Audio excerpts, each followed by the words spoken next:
Treatment of reserves dissolution में बिल्कुल अलग होती है, सो बी केयरफुल। अभी तक हम कौन से रिजर्व्स अंडरस्टैंड कर चुके हैं? Free reserves like PNL, credit balance, general reserve. अगर ऐसा कुछ दे रखा है, general reserve, contingency reserve, PNL account, credit balance, तो उसको directly profit and loss account में क्रेडिट कर दे उनका। तो चलो मैं लिख दूंगा ट्रीटमेंट ऑफ रिजर्व्स। तो free reserves like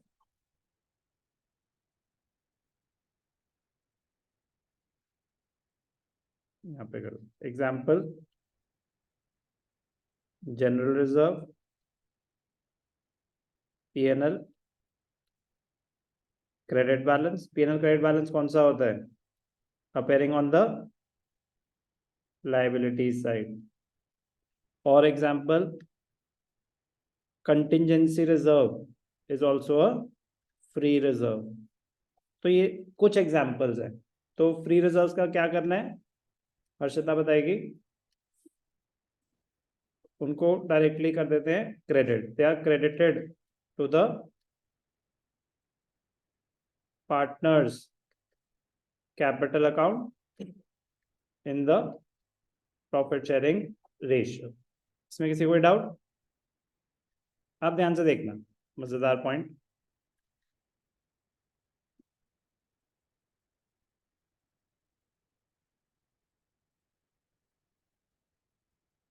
any reserve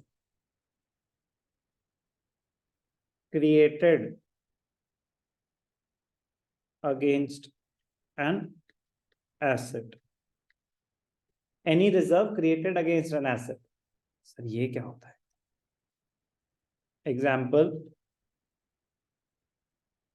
reserve और अ प्रोविजन, रिजर्व और a provision, any reserve or a provision created against an asset। example, investment fluctuation fund और रिजर्व किसके अगेंस्ट होता है? ये कौन से एसेट के अगेंस्ट है? ये क्रिएटेड अगेंस्ट इन्वेस्टमेंट्स। और कोई example, provision for doubtful debts, created against debtors. और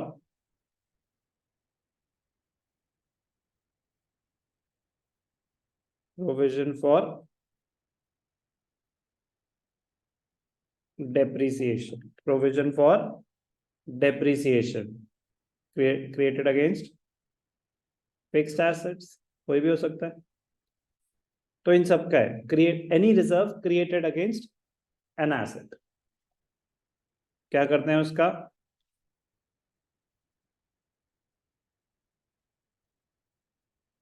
it is reversed at the time of dissolution by crediting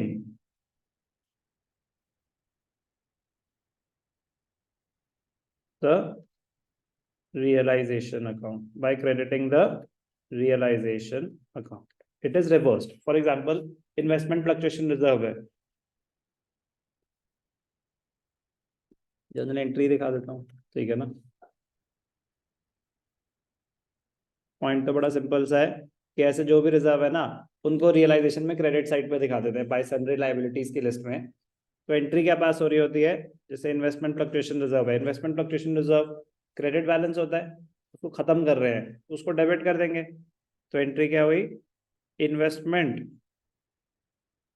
fluctuation reserve debited, provision for doubtful debts debited, provision for depreciation account debited to realization account। To realization amount basically.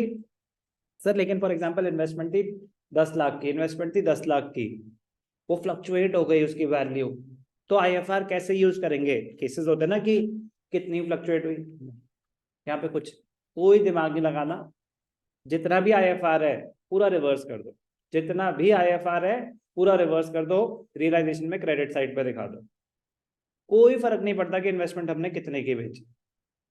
जितना भी provision पर doubtful debts है sir, depend करता है ना कि bad debts कितने हुए, डेटर्स से कुछ भी नहीं दिमाग लगाना आपको, जितना भी प्रोविजन है पूरा का पूरा रियलाइजेशन में क्रेडिट कर दो। सिंपल सिंपल, कोई वेरिएशन नहीं, मतलब फर्क ही नहीं पड़ता कि बैड डेट्स थे कि नहीं थे, फर्क ही नहीं पड़ता था कि फिक्स्ड एसेट पे क्या डेप्रिसिएशन, क्या सेल वैल्यू, कुछ नहीं, जो भी अगर एग्जिस्ट करता है invest any reserve created against an asset, सिर्फ उस पर अप्लाई हो रहा है rule, reserve or a provision created against an asset. तो IFR credited to realization, provision for doubtful debts credited to realization. Simple, बहुत ज्यादा, but be careful, dissolution के अपने rules हैं, बाकी partnership reconstitution के अपने rules हैं। तो treatment of reserves, एक मैंने आपको बताया free reserves और एक बताया reserves created against assets। Workman compensation reserve के अलग ट्रीटमेंट है, नेक्स्ट हम करेंगे वर्कमैन कॉम्पनसेशन रिजर्व,